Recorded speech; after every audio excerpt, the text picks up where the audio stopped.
അസ്സലാമലൈക്കും. പിന്നെ എനിക്ക് ഈ വീഡിയോ കാണുന്നതിന് മുമ്പ് നിങ്ങളോട് ഞാൻ പറയുന്നത്, എനിക്ക് ലൈക്കും സബും നിങ്ങൾ ചെയ്യണം. പിന്നെ ഞാൻ ഇന്ന് ഷഹലയുടെ കാര്യമാണ് ഇവിടെ നിങ്ങളുടെ മുന്നിൽ ഞാൻ സംസാരിക്കുന്നത്.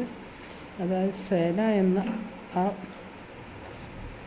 പെൺകുട്ടി ചെയ്തത് തെറ്റ് തന്നെയാണ്. എങ്കിലും എനിക്ക് പറയാനുള്ളത്, തെറ്റ് മനുഷ്യരിലാണ്.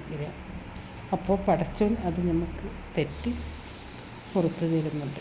അതേപോലെ തന്നെ ശൈലിയുടെ ഭർത്താവിൻ്റെ നല്ല മനസ്സിന് ഉടമയാണെങ്കിൽ ആ വ്യക്തി ശൈലിയുടെ തെറ്റ് പൊറുക്കണമെന്നാണ് എനിക്ക് വിനീതമായി അപേക്ഷിക്കാനുള്ളത്.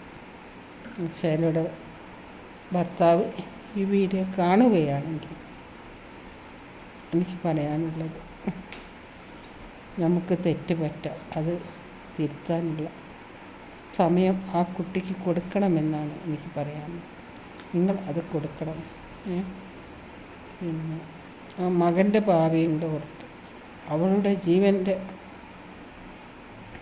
കഷ്ടപ്പാടുകളോർത്ത്, അവളെ മനസ്സിൻ്റെ വിഷമങ്ങളോർത്ത് നിങ്ങൾ ഷെയറെ രക്ഷിക്കണമെന്ന് വിനീതമായി ഞാൻ അപേക്ഷിക്കുന്നു. Okay, by.